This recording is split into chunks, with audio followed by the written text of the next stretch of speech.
সূরা কাউসার। কোন সূরা? কোরআনে কারিমের সর্বকনিষ্ঠ সূরা এটা। 3টা আয়াত আছে, একটা রুকু আছে। আমার তা মনে হয় সূরা কাউসারে আল্লাহ যা দিয়েছেন কেউ যদি অনুধাবন করতে পারে সেই ইসলাম ছাড়া অন্য কোনো মতবাদ মানবেই না।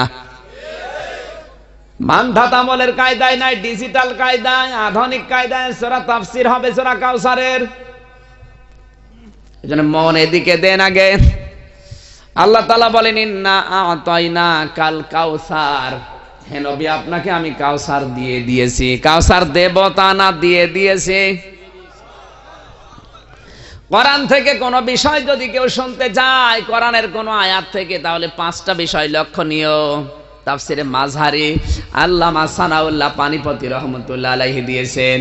1 নম্বরে শুদ্ধ তেলাওয়াত, 2 নম্বরের অর্থ, 3 নম্বরে শানে নজুল, 4 নম্বরে বাস্তব ব্যাখ্যা। ওই মানধাত আমলের ব্যাখ্যা না, বাস্তব ব্যাখ্যা।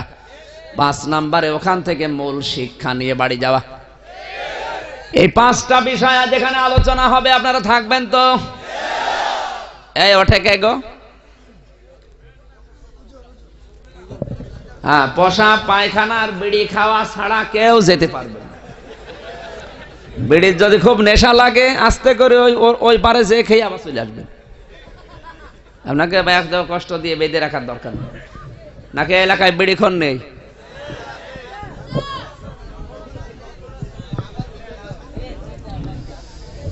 খেলে আমি আর কি করব বলেন? বিড়ি যা দিয়ে বানায় আপনারা জানেন? তামাক দিয়ে। কি দিয়ে? তামাকের চাষ হয় কুষ্টিয়ায়। আমরা তো দেখেছি এগুলো শোকাতে দেয়, কুকুরে সেকালে পোশাক করে, ঝাড়া দিয়ে ফেলে দেয়, মাল মশলা লেগেই থাকে। ওইটা প্যাকেট করে পাঠায় আর আপনারা শোক টান দেন। টান আপনি যতই মারেন ভেতরের অবস্থা কিন্তু ভালো না। আমি আর নিচে নামলাম না। এরপরেও যদি কেউ বিড়ি খাওয়া না ছাড়েন, আর একটা বলছি, বিড়ি খেলে মুখ গন্ধ হয়ে যায়, নাচ নষ্ট হয়। এক কথা বলছি না কেন? আরো ক্ষতি আছে, ওগুলো আমি বললাম না। বিড়ি যারা খাবে কোরআন শরীফ পড়া তাদের জন্য জায়েজ নেই, কারণ মুখ গন্ধ হয়ে যায়। আর আমার মনে হয় বিড়ি যারা খায় ওদের পাশে যদি কেউ নামাজে দাঁড়ায় তার নামাজও ভেঙে যায়। কি গন্ধ গো! বিড়ি যারা খায় ওদের শাঁট ধরে যদি কেউ ঝাঁকি দেয় তাও গন্ধ বের হয়। এই জীবনে বিড়ি খান কারা কারা? হাত তোলেন তো ভাই। একজন। এই এলাকায় আর ওয়াজ করে করবো কি? এদের আল্লাহর ওলি বসে আছে না। বেরিয়ে যে 2 জন হাত তুলেছে, এই 2 জন খায়। 10 এদের না, 10 ওদের বোর। কাছে থাকতে দেয় কোন কারণে? মা বোন যারা আছেন, স্বামী যদি বিড়ি খায় ওর বিছানা আলাদা করে দেবেন। ও শয়তান থাকে কোন জায়গায় দেখবো। বিড়ি খাওয়া বের করছে, বিছানা আলাদা করে দেখেন, ওই এমনি বিড়ি খাওয়া ছেড়ে দেবে। সিগারেট খাও, আরো ভালো জিনিস। ইন্না আ'তাইনা কাল কাউসার, হে নবী আপনাকে আমি কাউসার দিয়ে দিয়েছি। কাউসার পেয়েছেন এই জন্য 2টা কাজ করবেন। আপনার রবের জন্য নামাজ পড়বেন আর কোরবানি করবেন। আপনার শত্রু যারা দুনিয়ায় তারা লেজ কাটা, নির্বংশ, আবদার, হাট কুড়িয়ে। এবার আসেন শানে নজুলের দিকে যাই। বিশ্ব নবী মুহাম্মদুর রাসূলুল্লাহ 53 বছর পর্যন্ত জীবনে বহু কিছু হারিয়েছেন। যেমন তার জন্মের আগেই বাবা নেই, কয়েক বছর পরেই মা মারা গেল, এর কয়েক বছর পরে দাদা মারা গেল, ছায়া যারা দিত চাচা সেও বিদায় নিল, আবু তালেব। সব চাইতে বেশি সাহায্য করেছে যিনি, হযরতে খাদিজাতুল কুবরা, তিনিও বিদায় নিল। নবীজির পরপর 4টা ছেলে 4টায় চলে গেল বিদায় নিয়ে। আল্লাহর নবী মুহাম্মদুর রাসূলুল্লাহর সঙ্গী সাথী যারা আছে তাদের উপরে জুলুম, নির্যাতন, অত্যাচার চলছে একে ধারে। স্টিম রোলার শুরু হয়ে গেছে। আর নবীর নামে সমানে বদনাম ছড়াচ্ছে কাফেররা। কথা বোঝেননি? এতগুলো বিপদ সব নবীজি কাবার হাতিমের সাথে হেলান দিয়ে। ওই সাদা পাথরটা আমি গত বছর দেখে আসলাম। হাতিমের ভেতরে ওই সাদা পাথরের উপরে বসে কাবার সাথে হেলান দিয়ে নবীজি কাঁদতেছে। চোখ দিয়ে দর দর করে পানি পড়ে। হযরত আনাস এসে বলে, হুজুর আপনি কাঁদেন কেন? বিশ্বনবী বলেন, আনাস এইমাত্র আমার কাছে সংবাদ এসেছে, হযরতে বেলালের বুকের উপরে ওরা বিশাল পাথর চাপা দিয়ে রেখেছে। হযরতে খাব্বাবকে ওরা লোহার অঙ্গার দিয়ে সেকা দিচ্ছে। হযরতে আম্মার বিন ইয়াসিরকে দুইটা উটের সাথে বেঁধে দিয়েছে, দুই উট দুই দিকে চলে যায়। হযরতে আম্মার জিন্দা অবস্থায় ছিঁড়ে গেছে। হযরতে সুমাইয়ার লজ্জা স্থানে ওরা বর্ম মেরে আঘাত করে গণধর্ষণ করে দুনিয়া থেকে বিদায় করে দিয়েছে। আমার ছেলেগুলো সব মারা গেল, আমার চাচা মারা গেল, আমার স্ত্রী ইন্তেকাল হয়ে গেল, আমার সঙ্গী সাথী যারা তাদের উপরে জুলুম অত্যাচার চলছে, আমার নামে ওরা সমানে বদনাম ছড়াচ্ছে। অথচ প্রতিবাদ করার কোনো ভাষা আমার এখন নেই। ও বেবাড়িয়াবাসী, ১৫০০ বছর আগে নবীর সাথে যা করেছিল কাফেররা, আপনি তাকান পৃথিবীর দিকে, আজ দুনিয়ায় এমন মানুষও আছে যাদের জীবনে ঠিক এইরকমই হচ্ছে। যাদের ছেলে মারা গেল, সঙ্গী সাথীদের উপরে জুলুম অত্যাচার ১৮০ মাইল বেগে চলছে, তাদের উপরে বদনাম একেবারে সমানে বদনাম চলছে, কিন্তু প্রতিবাদ করার কোনো ভাষা নেই, জেলখানায় বসে কান্না ছাড়া। কারো জীবনের সাথে যদি মিলে যায় আমার কিছু করার আছে? নেই, আয়াত বাদ দিয়ে দেব।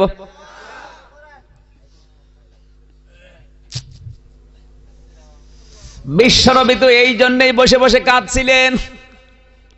হঠাৎ করে নবীজির দুই ঠোঁট দিয়ে হাসির ঝিলিক বের হয়ে গেল। হযরতে আনাস জিজ্ঞাসা করেন, হুজুর আপনি তো কাঁদছিলেন, হাসেন কেন? নবীজি বলেন, আনাস আমি নবী, তুমি নবী না। আমি যা দেখি তুমি দেখতে পাও না। আমি দেখলাম এই মাত্র জিবরাইল এসে আমার কানে কানে সূরা কাউসার দিয়ে গেল।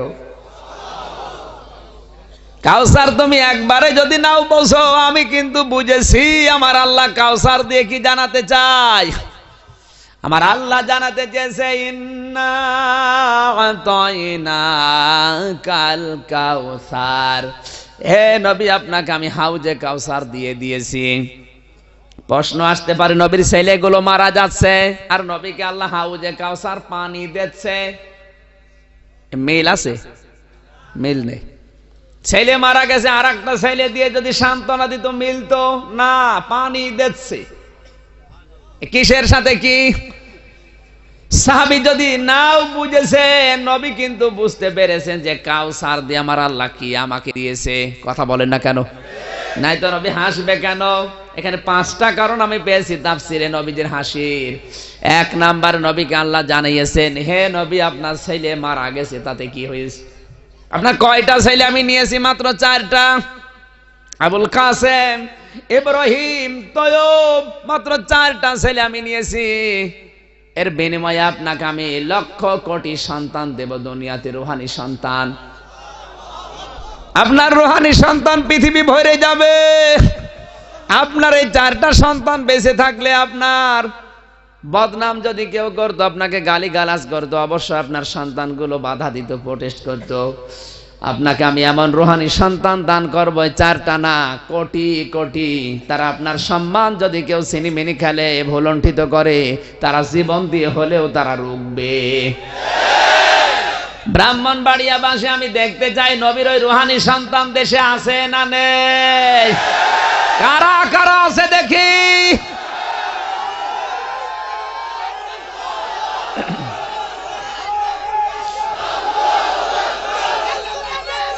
আমার ভাইরা, নবীজি 1 নম্বরে হাসির কারণ হচ্ছে নবীকে আল্লাহ রূহানি সন্তান দিয়েছেন 4টার পরিবর্তে কতগুলো? এখন রূহানি সন্তান নবীজির এই পৃথিবীতে 170 কোটি। সুবহানাল্লাহ বলতে পারেন নাই? নবীর কি লস হয়েছে? তারপরও নবীর সন্তান ছোটবেলায় আল্লাহ বিদায় করে দিলেন। কারণটা কি? মা কানা মুহাম্মাদুন আবা আহাদিম মির রিজালিকুম ওয়ালাকির রাসূলাল্লাহি ওয়া খাতামান নাবিয়্যিন ওয়া কানাল্লাহু বিকুল্লি শাইইন আলিমা। জোরে বলেন আল্লাহু আকবার। সূরা আহজাব 40 নম্বর আয়াত আল্লাহ জানিয়েছেন, হে নবী আপনি কোনো অ্যাডাল্ট পুরুষের পিতা না। রেজাল আল্লাহ যদি না দিয়ে সেবিয়ান দিতেন তাহলে আপনার সন্তানগুলো আমি এখনই মেরে ফেলতাম না। আমি তো রেজাল দিয়েছি, যে কোনো অ্যাডাল্ট কোনো প্রাপ্ত বয়স্ক পুরুষের পিতা আপনি না, এই জন্য সেবিয়ান না দিয়ে রেজাল দিয়েছি। ছোটবেলায় মেরে ফেললাম, কেউ যেন এই আয়াত সম্পর্কে আজে বাজে মন্তব্য করতে না পারে। 2 নম্বরে আপনাকে আমি সন্তানগুলো ছোটবেলায় তুলে নিলাম। আপনার এই ছেলেগুলো যদি বেঁচে থাকতো, আপনার কিছু আবেগওয়ালা উম্মত আছে, তারা আপনার এই ছেলেগুলোকে গদ্দিনসীন নবী বানিয়ে ফেলতো। কারণ অধিকাংশ নবীর ছেলেরা নবী হয়েছে। হযরত ইয়াকুব নবীর সন্তান ইউসুফ নবী হয়ে গেছে, ইব্রাহিম নবীর সন্তান ইসমাইল নবী হয়ে গেছে, দাউদ নবীর সন্তান সুলাইমান নবী হয়ে গেছে, আদম নবীর সন্তান শীষ নবী হয়ে গেছে। আর আপনি তো শ্রেষ্ঠ নবী, আপনার সন্তানকে ওরা নবী বানিয়ে গদ্দিনসীন নবীর জায়গায় নিয়ে যেত। আজ যেমন গদ্দিনসীন পীর বাংলাদেশে আছে না নেই? পীর সাহেব মরে যায়, আস্তে করে ওনার বড় ছেলে চেয়ারে বসে গদ্দিনসীন পীর। ওটা গদ্দিনসীন শয়তান। ভণ্ডামি করার জায়গা পাও না তুমি।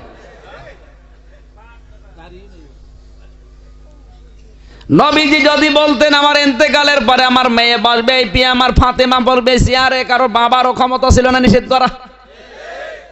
হযরতে ওমর যদি বলতেন আমার ইন্তেকালের পরে আমার সন্তান আব্দুল্লাহ বসবে চেয়ারে, কারোর বাবারও ক্ষমতা ছিল না নিষেধ করা। তারপরও তারা বলেন নাই।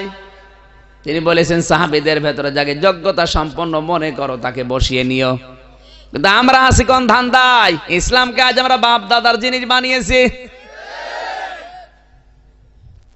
রাজতন্ত্র ইসলামে জায়েজ নেই। রাজার ছেলে রাজা হবে, পীরের ছেলে পীর হবে না, এটা ইসলাম না, এটা ওরা বানিয়েছে নিজের ধান্দায়।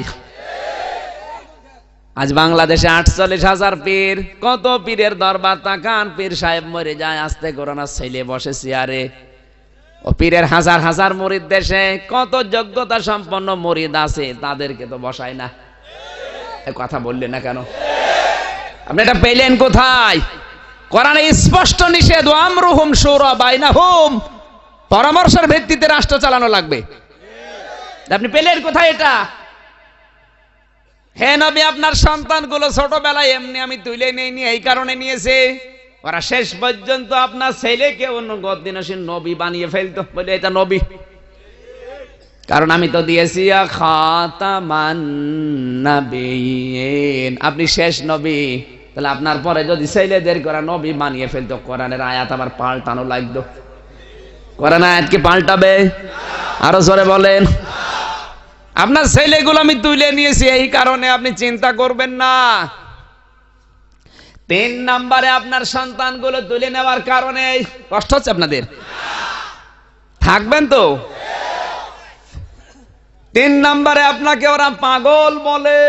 আমি আল্লাহ এই পাগল বলার শব্দটা উল্টিয়ে ওদের বিপক্ষে কাজে লাগাবো।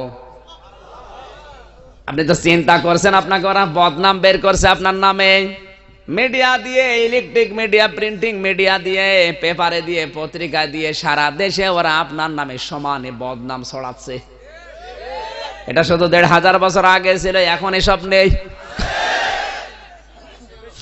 বিশ্বনবী, হে নবী আপনাকে পাগল বলে, আপনি আমার কথার দিকে তাকান। মা আনতা বিনিমাতি রাব্বিকা বিমাজনুন, সূরা কলমের 2 নম্বর আয়াতে আল্লাহ জানিয়েছেন, হে নবী আপনার রবের দয়া আপনার উপরে, এই যে আপনি পাগল না। সুবহানাল্লাহ বলতে পারেন না? নবী করা কি বলতো?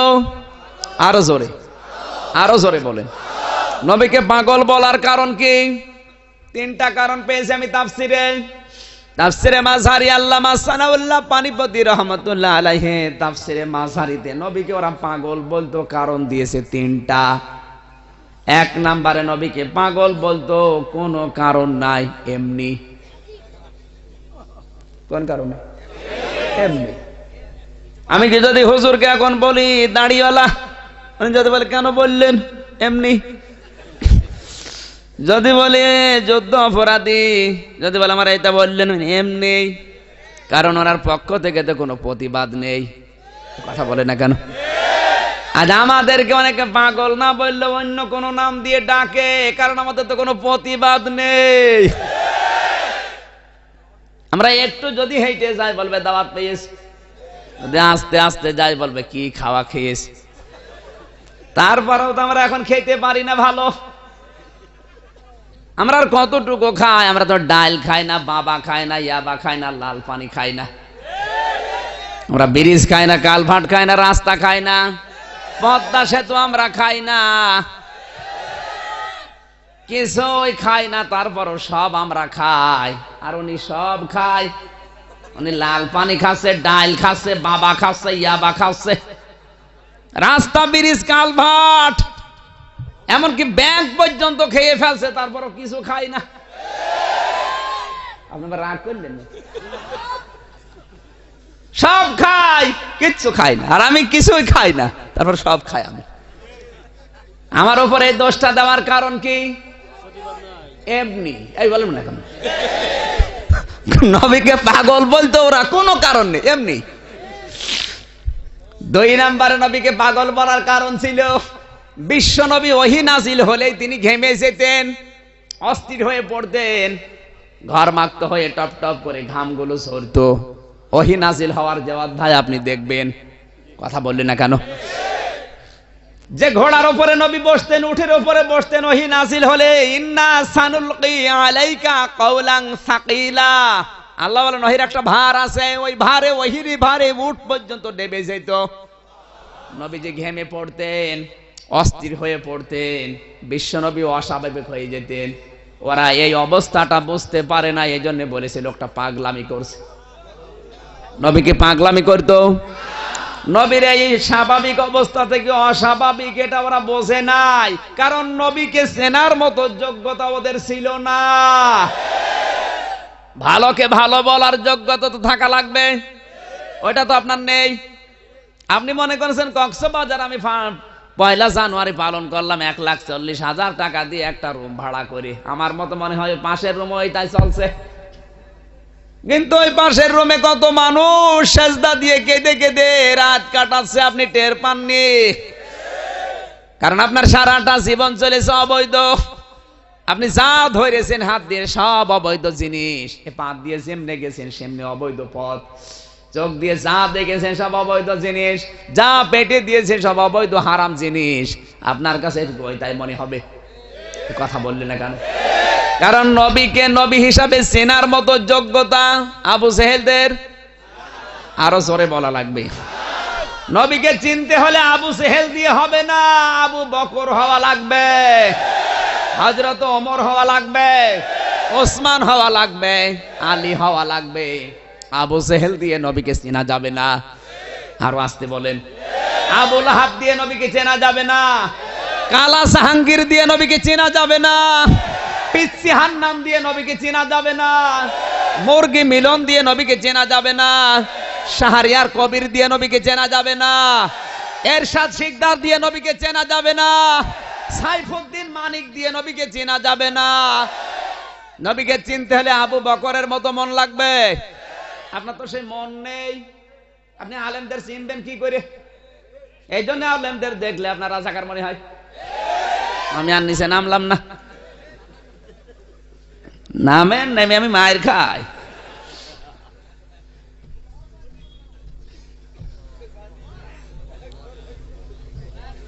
নবীকে ওরা না চেনার কারণেই বলেছিল পাগলামি করছে। কিন্তু যারা বুঝতে পেরেছিল নবীকে, ওরা কিন্তু পাগল বলে না, জীবন দিয়ে হলেও নবীজির এই কালেমা মেনে নিয়েছে। কথা বলেন ঠিক কিনা? 3 নম্বরে নবীকে পাগল বলার কারণটা বলবো না শেষ করে দেব? 3 নম্বরে নবীকে পাগল বলতো ওরা এই কারণে, এখন যদি ইমাম সাহেব এলাকায় কোনো মসজিদে বেদাত হয়, উনি যদি বলেন না এ বেদাত আমি চলতে দেব না, তুলে দেব, আমার ইমামতি যদি নাও থাকে অসুবিধা নেই, আমি বেদাত চলতে দেব না, এই সিদ্ধান্ত নিয়ে যদি মুসল্লিদেরকে বলে চলেন আমার সাথে, নামাজি মুসল্লিরাও বলবে হুজুর দিনকাল ভালো না।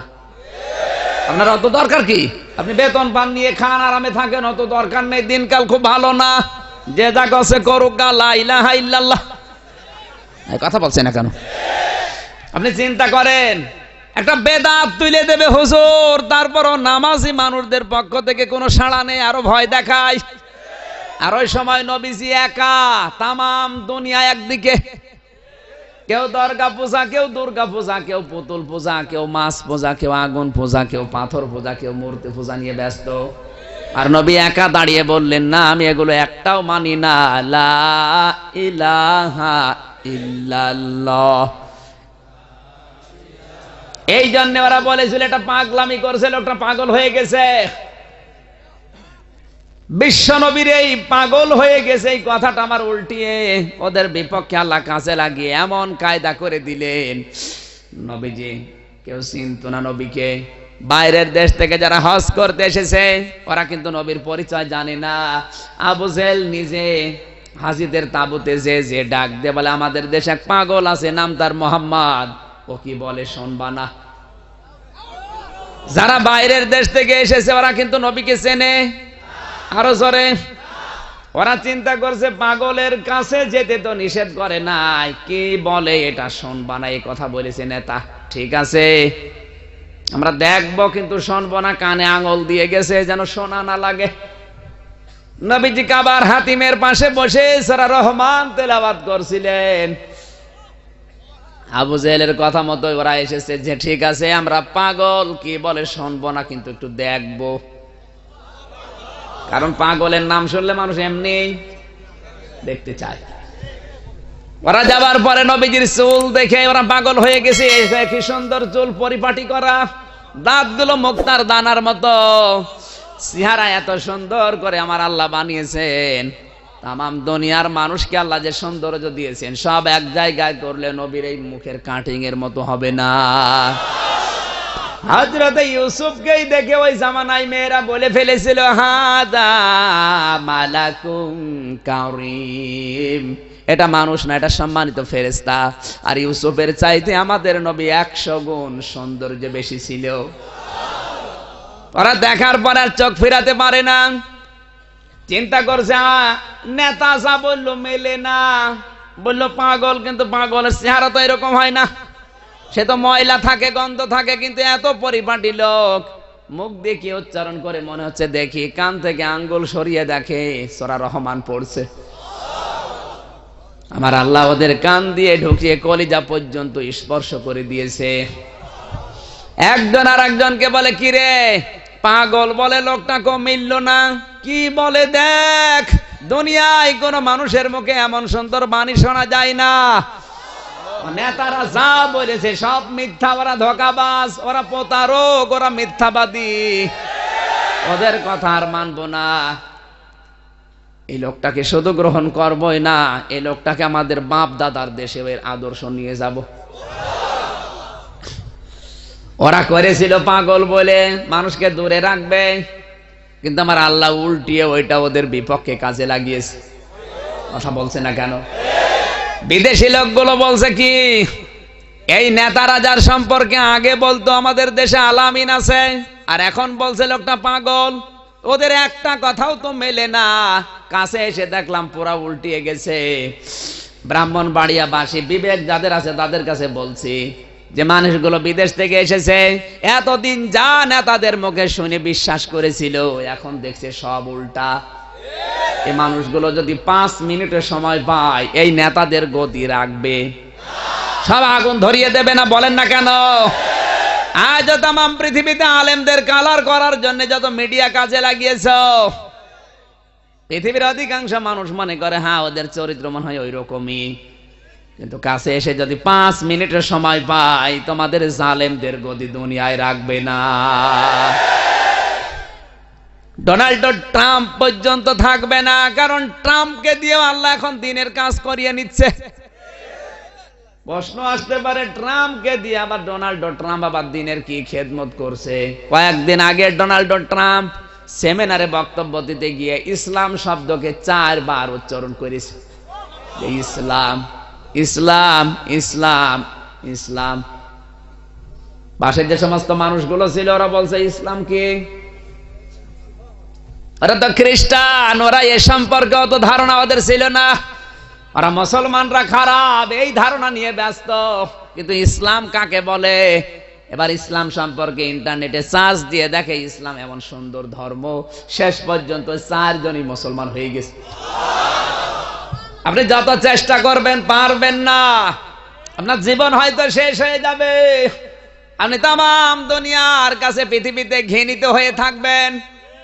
এ বাংলাদেশে আজ যারা আলেমদের বিপক্ষে আছেন, আপনি মারা যাবেন, আজ হোক কাল হোক, আপনি ঘৃণিত হয়ে মরবেন। তামাম পৃথিবীর মানুষগুলো আপনার থেকে ঘৃণায় মুখ ফিরিয়ে নেবে। আমি আর নিচে নামতে পারবো না, মরে গেল আমি নামবো না।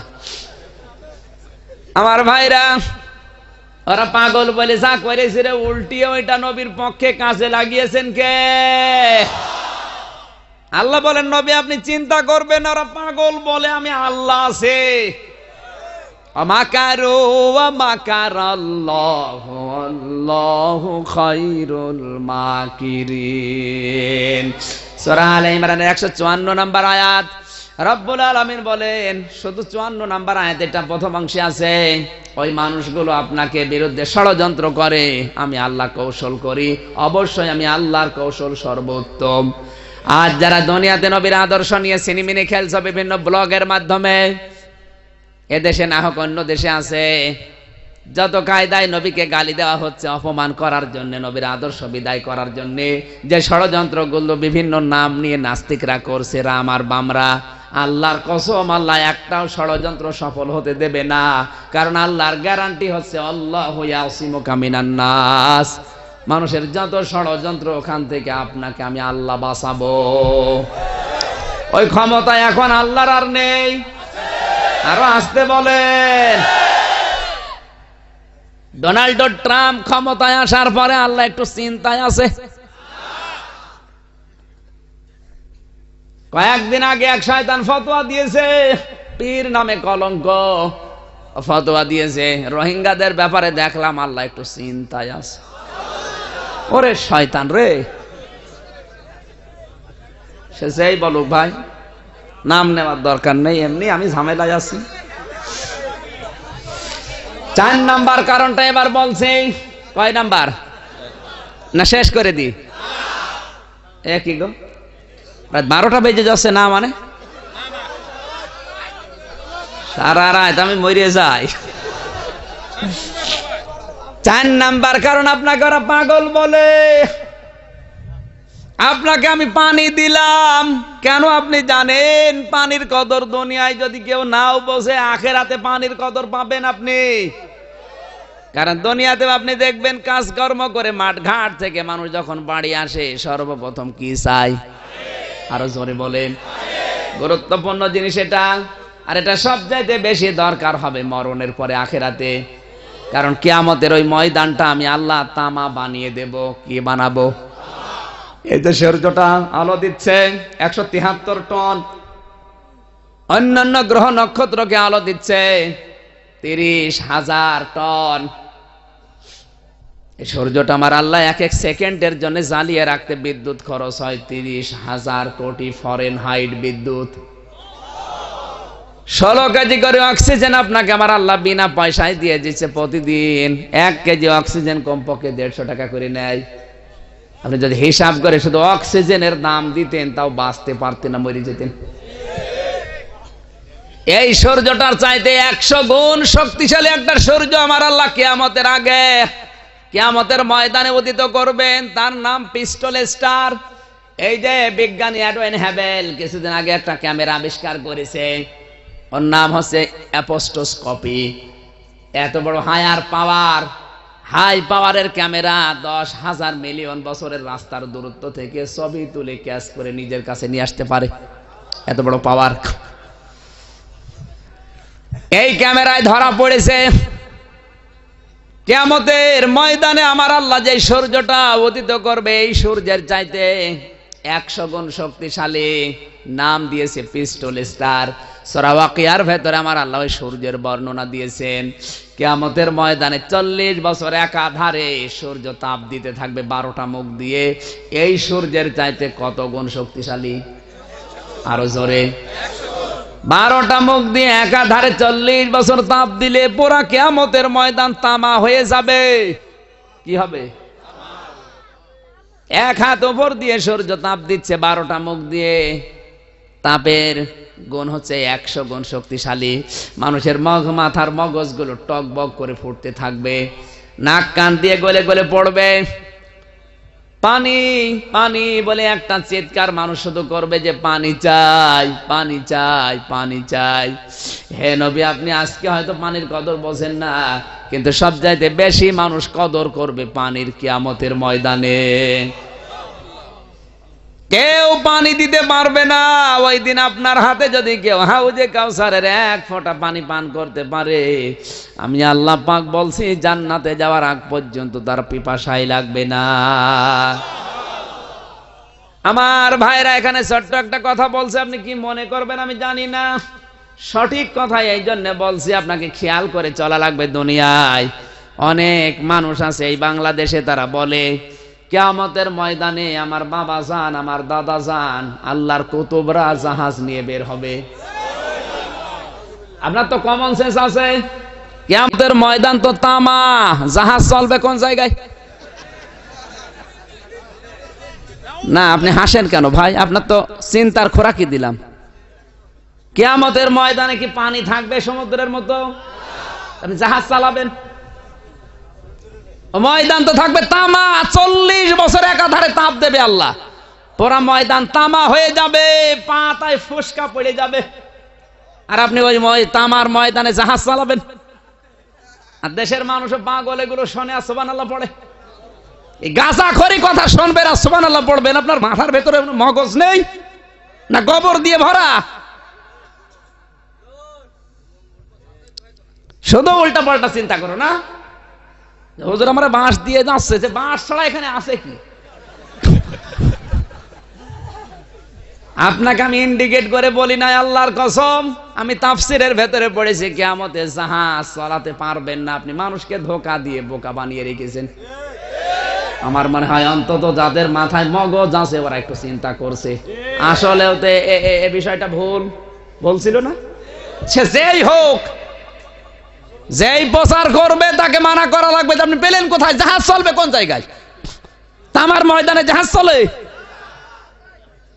তা আপনি কেন সুবহানাল্লাহ পড়েন ওইটা শুনে বলেন। আজকে আপনাকে সুবহানাল্লাহ পড়াচ্ছি। কিয়ামতের ময়দানে নবীরা পর্যন্ত কোল কিনারা পাচ্ছে না। বিশ্ব নবীর মতো এত বড় পাওয়ারফুল নবী 50 বছর সেজদায় পড়ে আছে, তাও মাথা তোলার সাহস পাচ্ছে না। আর উনি জাহাজ চালাবে, জাহাজে উঠবে, জান্নাতে যাবে। জান্নাত তো আর বাবার নাকি? উচিত কথাগুলো বলতে গেলে আমির হামজা খারাপ হয়। এই বাংলাদেশে আওয়ামী লীগ বলেন, প্রশাসন বলেন, বিএনপি বলেন, জাতীয় পার্টি জেনারেল মানুষগুলো আমার তাফসির মাহফিলে বাধা দেয় না। দেয় এই বেদাতপন্থী, শিরিকপন্থী কিছু আল্লাহর ওলি নাম নিয়ে। এরা দেখে যে আমাদের ব্যবসা তো মাঠে মারা গেল, তখন বাধা দেয়। এখন উল্টা পাল্টা রিপোর্ট দিয়ে আসে থানায়, যে যতগুলো রিপোর্ট দিয়েছে একটাও মেলে নাই। হ্যাঁ, ওদের মন মতো যদি প্রচার করতাম ওদের ব্যবসা টিকে থাকতো, আর মানুষও বুঝতো যে ইসলাম মনে হয় ওই রকমই। ইসলামকে ওই গাঁজাখড়ি কথা ইসলাম। আপনাকে আহ্বান জানাচ্ছি, ফিরে আসেন, আপনি সঠিকটা প্রচার করেন। কিয়ামতের ময়দানে নবী পর্যন্ত কোল কিনারা পাচ্ছে না, আর তুমি জাহাজ চালাবা? তোমার জাহাজ চালাবে আল্লাহ। যাও।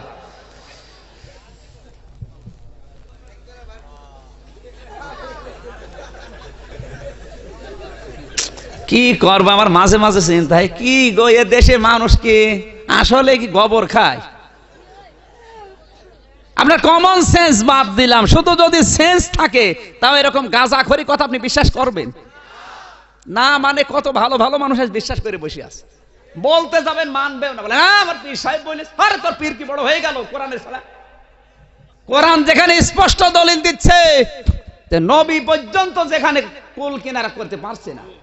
ও লিল্লাহি শাফাআতু জামিয়া, সূরা জুমার 24 নম্বর পারা 2 নম্বর পৃষ্ঠা 9 নম্বর লাইনে 44 নম্বর আয়াত। প্রথম অংশে আছে, হে নবী আপনি বলেন এই সুপারিশের একচ্ছত্র মালিকানা আমি আল্লাহর, আমি ছাড়া কেউ পারবে না। কোন কুতুবের খবর আছে ওখানে? কেউ কারো না। ওই দিন নবী 50 বছর সেজদা দিয়ে তাই কোল কিনারা কিচ্ছু পাচ্ছে না, আল্লাহ শেষ পর্যন্ত বলবেন নবী আপনাকে আমি অনুমতি দিলাম। তুমি কার ধান্দায় বসে আছো? ও মনে করছে আমি দুই পীরের মুরিদ, জান্নাত আমারে ঠেকায় কে? তুমি জান্নাত যাইও, তোমার জন্য আল্লাহ জান্নাত নিয়ে বসে আছে। নবীকে পানির সুসংবাদ দিচ্ছেন এই কঠিন অবস্থা স্মরণ করিয়ে। এই জন্য নবীজি কিন্তু হাসছিলেন, কথা বলেন না কেন? বিশ্ব নবীর ঠোঁট দিয়ে যখন হাসির ঝিলিক বের হয়, আমার নবীকে আমার আল্লাহ আনন্দের এই মুহূর্তে দুইটা কাজ দিয়ে দিলেন। নবী তো আনন্দে আছে, এখন হাসির ভেতরে আছে। দেখি এই আনন্দের সময় দুইটা কাজ আমি দিয়ে দেই, কারণ মানুষ যখন আনন্দে থাকে ওকে যদি কোনো কাজ দেন ও আনন্দের সাথে করে ফেলবে। এখানে যে ছোট মানুষটার নাম বললাম সিজারে হয়েছে, ওইটাকে যদি এখানে ডাক দিয়ে বলেন এই ওই কোনা থেকে এক বদনা পানি নিয়ে আয়, ও কিন্তু প্রথমে যেতে চাবে না। পরে যদি বলেন দুইটা চকলেট দেব, চকলেট একটা মুখে দেবে আর একটা হাতে নিয়ে দৌড়াবে, প্যান খুলে গেছে টের পাচ্ছে না। যাবে কেন? ওর মুখে কি বলেন না কেন ভাই? একটা চকলেট পেয়ে আনন্দে আছে, বদনা না। আপনি যা নিয়ে আসতে বলবেন ও দৌড় দিয়ে নিয়ে আসার চেষ্টা করবে, যদিও না পারে, কারণ আনন্দে আছে। আল্লাহ পাক বলেন আমার নবী এখন আনন্দে আছে, এই মুহূর্তে নবীকে কিছু কাজ দিয়ে দেই, আমার নবী আনন্দেই করে ফেলবে। বিশ্ব নবীকে আমার আল্লাহ আনন্দের মুহূর্তে এই দুইটা কাজ দিয়ে দিলেন। ফাসাল্লি লিরাব্বিকা ওয়ানহার, হে নবী আপনি যদি এই কাউসার পেতে চান, আপনার উম্মতকে যদি দিতে চান, দুইটা কাজ করেন, নামাজ পড়েন রবের জন্য আর কোরবানি করেন।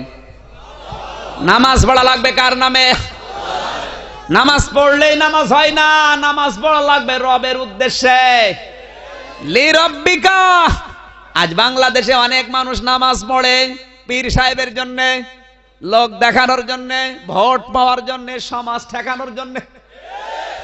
আল্লাহর উদ্দেশ্যে যারা নামাজ একবার ধরেছে ওদেরকে তামাম দুনিয়া দিয়ে দেবেন। যদি বলেন ভাই তামাম দুনিয়া তোমার সেজদা বাদ দিয়ে দাও, জীবনও মানবে না।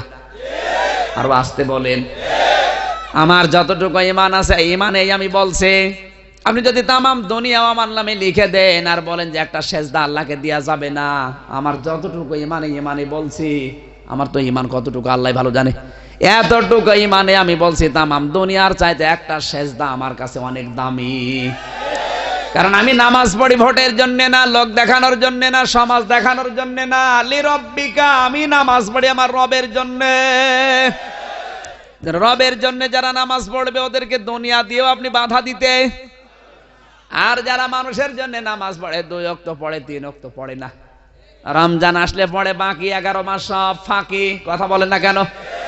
এইভাবে নামাজ পড়লে আল্লাহর নবী কাউসার নিয়ে দাঁড়িয়ে আছে, আপনি মরবেন আর কাউসার পেয়ে যাবেন, অত সোজা। নামাজের গুরুত্ব দেওয়া লাগবে আপনাকে। ইন্নাহা লাকাবীরাতুন ইল্লা আলাল খাশিঈন।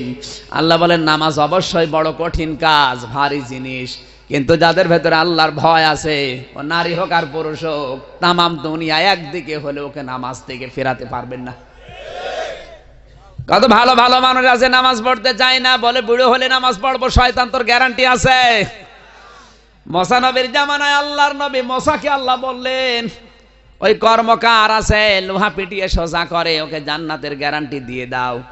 হযরত মুসা আবেগপূর্ণ নবী ছিলেন, কিছু শুনলে শুধু প্রশ্ন করতেন। ডাক দিয়ে বলে রব্বুল আলামিন দুনিয়ায় এত মানুষ আছে, তুমি একজন কর্মকারের নাম বললে আর লোক পেলে না। আল্লাহ বলেন দেখো কি করে ও। বাজারের এক কোনায় গিয়ে দেখলেন লোহা পিটিয়ে কামার সোজা করছেন, মুগুর একবার লোহার উপরে মারে, একবার মাথার উপরে তোলে। আমাদের জামানায় যেমন আজান হলে নামাজের সময় হয়েছে বোঝা যায়, ওই জামানায় হয়তো একটা সিস্টেম ছিল, মাথার উপরে মগুর তুলেছে, নামাজের সময় হয়ে গেছে, সঙ্গে সঙ্গে মগুরটা মাথার উপর দিয়ে ফেলে দিয়ে নামাজে দাঁড়িয়ে গেছে। হযরত মুসা ডাক দিয়ে বলে রব্বুল আলামিন ও মগুরটা তো লোহার উপরে পিটিয়ে তারপরে নামাজে দাঁড়াতে পারতো, কিন্তু নামাজের সময় হয়ে গেছে, তোমার হুকুম আগে। এই জন্য মুগুরটা পেছন দিয়ে ফেলে নামাজে দাঁড়িয়েছে। তোমার হুকুম যে এত বেশি গুরুত্ব দিতে পারে, তুমি তাকে জান্নাত না দিয়ে পারো না। এই জন্য ভাইরা শুধু লোক দেখানোর জন্য, ভোটের জন্য, মানুষ দেখানোর জন্য, সমাজের জন্য না, নামাজ পড়া লাগবে আমার আল্লাহর জন্য, তাহলে কাউসার পাওয়া যাবে। 2 নম্বরে ওয়ানহার, কোরবানি করো। এই কোরবানি কোন কোরবানি? এটা শুধু পশুর গলায় ছুরি দেওয়া না। সূরা হজের 35 নম্বর আয়াতে আমার আল্লাহ কোরবানি যাদের কবুল হবে তাদের শর্ত দিয়েছেন 4টা, তাদের গুনাহগুণ হবে 4টা। যাদের কোরবানি কবুল হবে তাদের গুনাহগুণ কয়টা? আরো জোরে। পড়া কোরআন শরীফের ভেতরে আমি নাহার শব্দটা মিলিয়েছি। নাহার মানে শুধু পশু না, কোরবানি হবে মুমিনের জীবনে 9 প্রকার। কয় প্রকার? প্রথম নাম্বারে কোরবানি শুরু হবে আপনার পরিবারের মা আর বাবা দিয়ে। মা আর বাবাকে জবাই করে কোরবানি দেবেন। কি করবেন? আল্লাহ রাব্বুল আলামিন কোরআনে জানিয়েছেন, ওয়াকাদা রাব্বুকা আল্লা তা'বুদু ইল্লা ইয়্যাহু ওয়া বিল ওয়ালিদাইনি ইহসানা। সূরা বনী ইসরাইল 23 নম্বর আয়াত। এদিকে তাকান। আল্লাহ বলেন, আমি ফয়সালা নিয়ে ফেলেছি, সিদ্ধান্ত দিয়েই দিয়েছি, আমার রায় ঘোষণা দিয়েছি যে আমি আল্লাহ ছাড়া কারো ইবাদত করা যাবে না, আর মা বাবার সাথে ভালো ব্যবহার করা লাগবে। কান লাগান, শব্দ 2টা। আল্লাহর ইবাদত করা আল্লাহ এটা আইন হিসাবে দিলেন, আল্লাহর হুকুম এটা। আল্লাহর ইবাদত করা আল্লাহর আইন, কিন্তু মা বাবার হুকুম মানা ফরজ না, তাদের সাথে ভালো ব্যবহার করা ফরজ না। শব্দের দিকে খেয়াল করা লাগবে। আল্লাহর আইন মানা কি? মা বাবার আইন মানা। মা বাবার সাথে খেদমত করা, মা বাবার ভালো ব্যবহার করা ফরজ। এই কোরবানিটা আজ আমাদের দেশে নেই। মা বাবার সাথে ভালো ব্যবহার করা যে ইবাদত, মা বাবার সাথে ভালো ব্যবহার করা আমার আল্লাহর নির্দেশ, এটা আমরা অনেকে মানতে চাই না। নকল বাবা মা বের হয় দুনিয়ায়। কত মানুষের শ্বশুর শাশুড়ি হলে মা বাবাকে আলাদা করে দেয়, খোঁজও নেয় না। কথা বলেন না কেন? আমার বাস্তব জীবন, আমার আগের ইয়ারের ওই বন্ধুর জীবন, এটা বলার জন্য অনেকে আহ্বান জানিয়েছে। বাস্তবতায় বলছি, পৃথিবীতে সবাই যদি আপনাকে ভালোবাসে, মা বাবার ভালোবাসার সমান হবে না। কারণ দুনিয়ায় যারা আপনাকে ভালোবাসে, ভালোবাসার ভেতরে খায় আছে, স্বার্থ আছে, কিন্তু মা বাবার ভালোবাসায় কোনো স্বার্থ নেই। ওরা বিনা স্বার্থে আপনাকে ভালোবাসে। আপনি একটু লক্ষ্য করে দেখবেন। আমি তো নিজেই দেখেছি। এই রাত 3টা 4টার সময় বাড়িতে যাই, একবার যদি ডাক দেয় আমার মা আগে বলে কেমন আছো। ওই আমার স্ত্রী তো আছে, সে তো ওঠে না। আমি 2-3 মাস পরে গ্রামের বাড়িতে যদি একবার যাই, কিছু যদি মায়ের জন্য কিনে নিয়ে যায়, আমারে গরম দেয়, কেন টাকা খরচ করলে, কেন নিয়ে আসলি। আমি শ্বশুর বাড়িতে যেয়ে দেখেছি, যদি খালি হাতে যায় আগে হাতের দিকে তাকায়।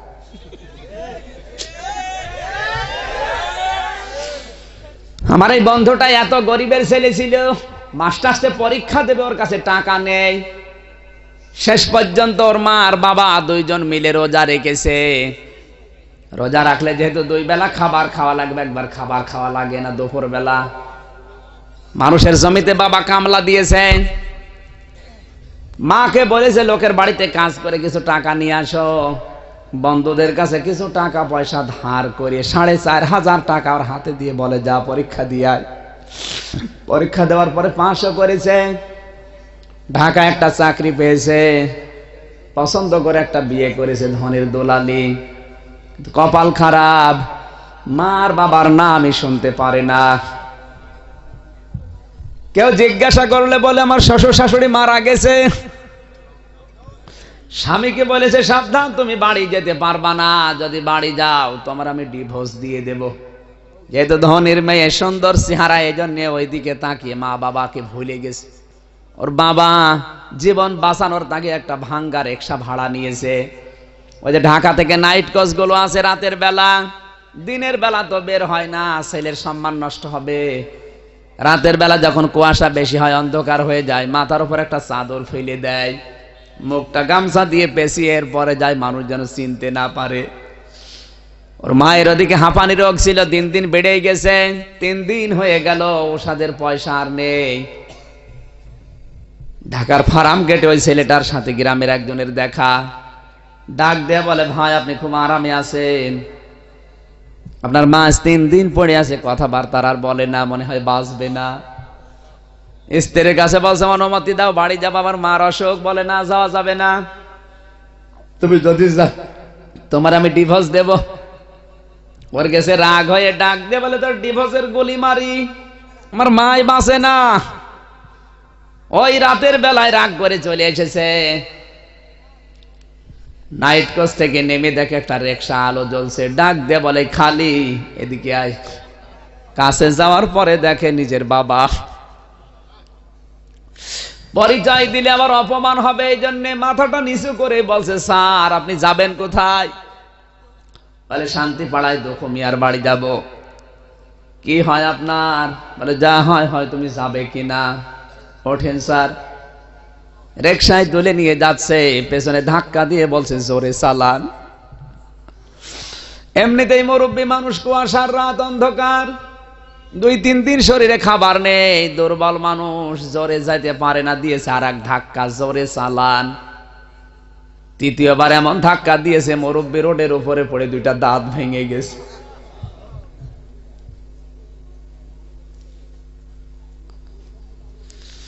বহু কষ্ট করে উঠে ডাক দিয়ে বলে, স্যার আপনার মোবাইলের লাইটটা একটু বের করেন তো। কেন? মাথার উপর থেকে চাদর ফেলে দিয়ে মুখ থেকে গামছা সরিয়ে মোবাইলের সামনে যেয়ে বলছে, স্যার আপনি দেখেন তো আমারে চিনতে পারেন কিনা।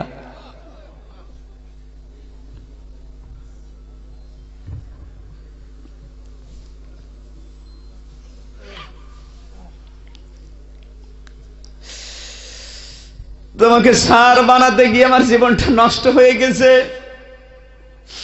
আমি রোজা রেখে রেখে তোমার পরীক্ষার ফিস জোগাড় করেছিলাম, মানুষের জমিতে কামলা দিয়ে তোমাকে টাকা দিয়েছিলাম। তোমার মা 3 দিন পড়ে আছে, ঔষধের পয়সা আমি জোগাড় করতে পারি নাই। ছেলেটা লাফ দিয়ে রিকশা থেকে নেমে বলে, আব্বা আমারে মাফ করে দেন। ভাঙ্গা রিকশা আপনি পেলেন কোথায়? বাবা বলে, সন্তান ছেলেটা রিকশা আমি ভাড়া নিয়েছি, যতটুকু টাকা হয় রাতের বেলা আমি তো এই নাইট কোচের ভাড়া মারি, যে কয়টা টাকা পাওয়া যায় মালিককে অর্ধেক দেওয়া লাগে, আর অর্ধেক দিয়ে আমার সংসার চলে। তাড়াতাড়ি বাড়ি চলো, তোমার মা মনে হয় বাঁচবে না।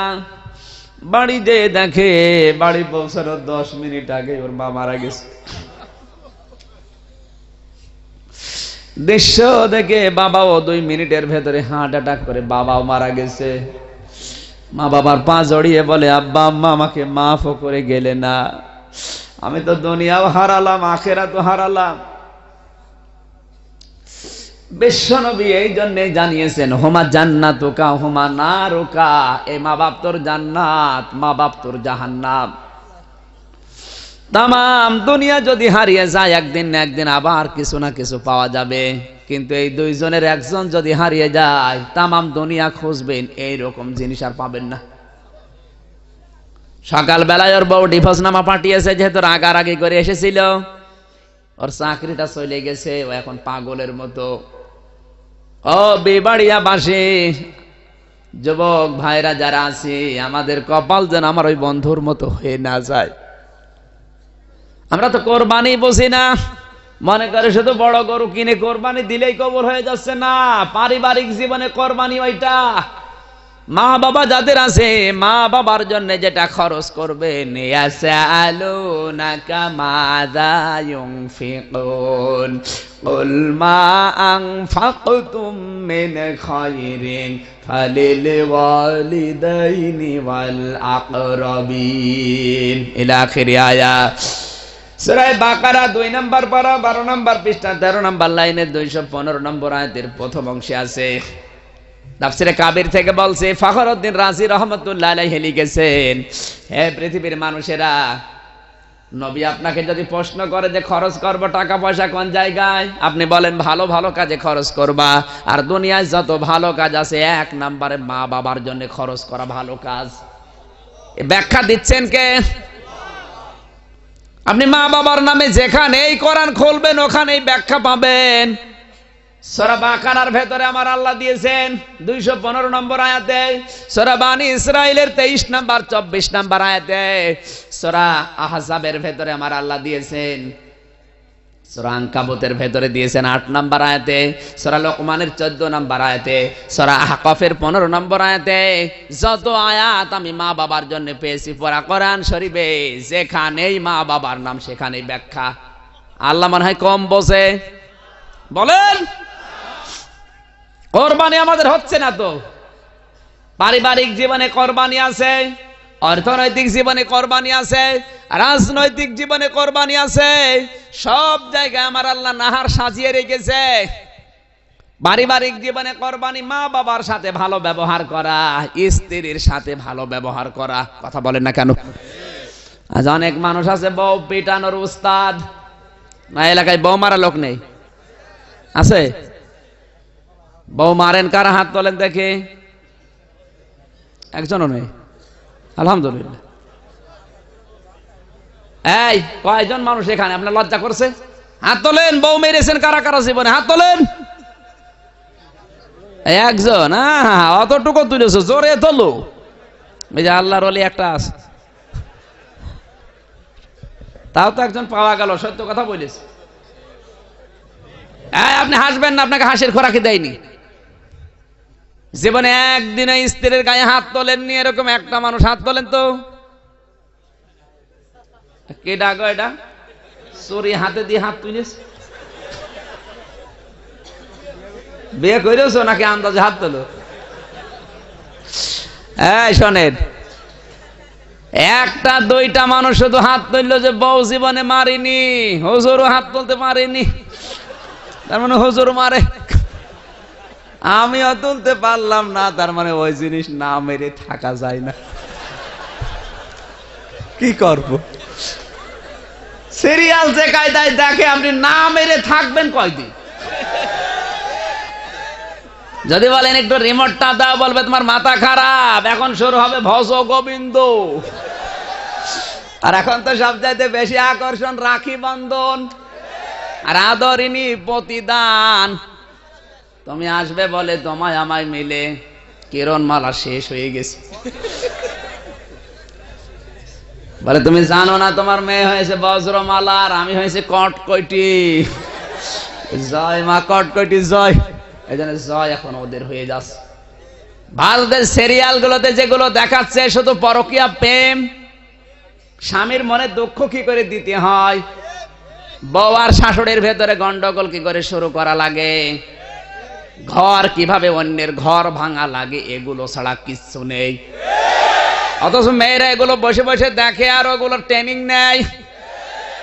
অনেক মেয়ে আছে ওদের দেখে দেখে পোশাক বানায়, এমন ব্লাউজ বানিয়েছে কোনো হাতা নেই, পেট মনে হয় ফুটবল খেলার মাঠ। এই দিক থেকে একটা ফিতা, ওই দিক থেকে আর একটা ফিতা, মাঝখানে দিয়েছে গেরো, এটা ফুটবল খেলার সেন্টার। যুবকরা দেখে আর ওই জায়গায় গোল মারে।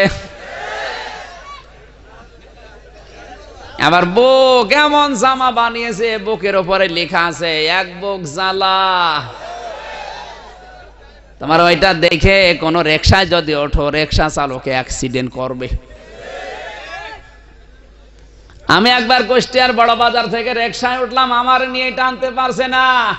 3 দিন পরে দেখি দুইটা মোটা মোটা মমতাজ মার্কা মহিলা উঠেছে আর হুড় হুড় করে চলে যাচ্ছে। ওই এদিকে আয়।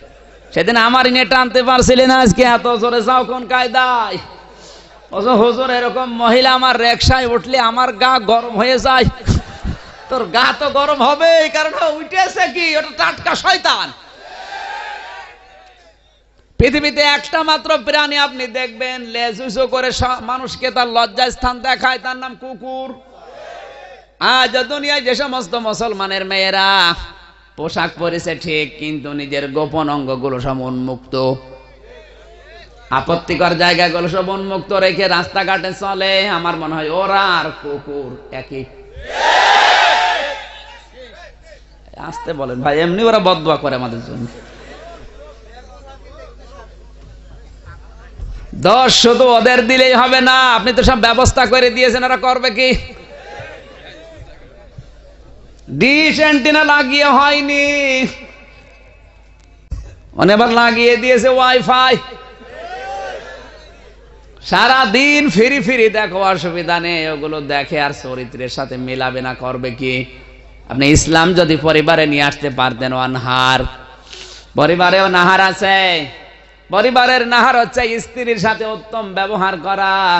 বিশ্ব নবী রাষ্ট্রের দায়িত্ব পালন করে এসে দেখলেন হযরত আয়েশা রুটি বানাতে বানাতে ঘুমিয়ে পড়েছে। আমাদের মতো মানুষ যদি হতাম, বউ মেরে ওই জায়গায় মেরে ফেলতাম।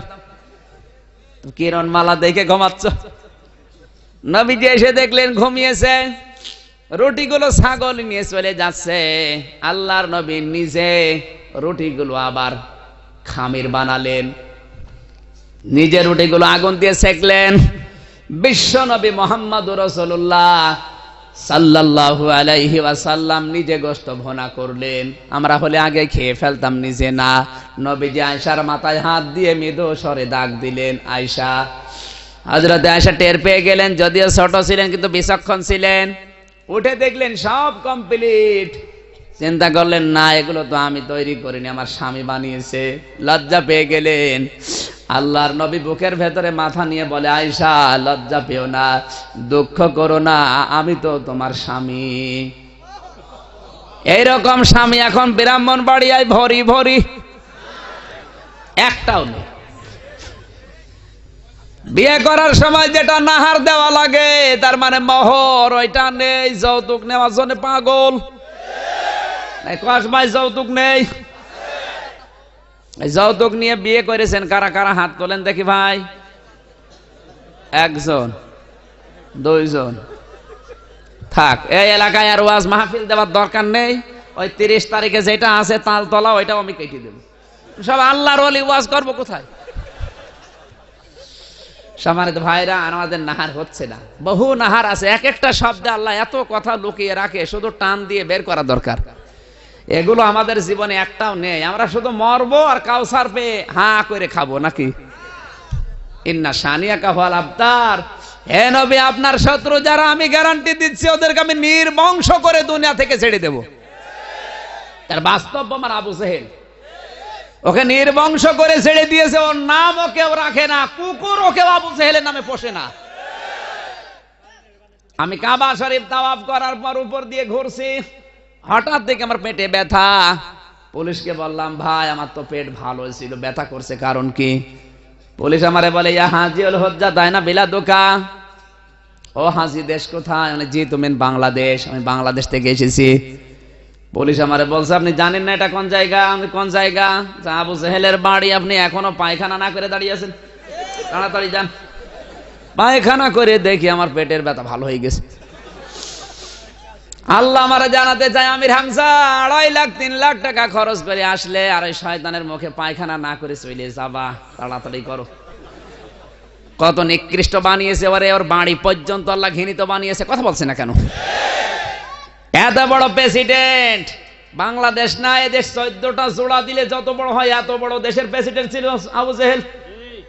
এত বড় প্রেসিডেন্টের বাড়ি পর্যন্ত যদি নির্বংশ করে পায়খানা বানিয়ে দিতে পারে ওই আল্লাহ এখনো আছে। ইন্না শানিয়াকা হুয়াল আবতার। আমরা বাংলাদেশে দেখতে চাই।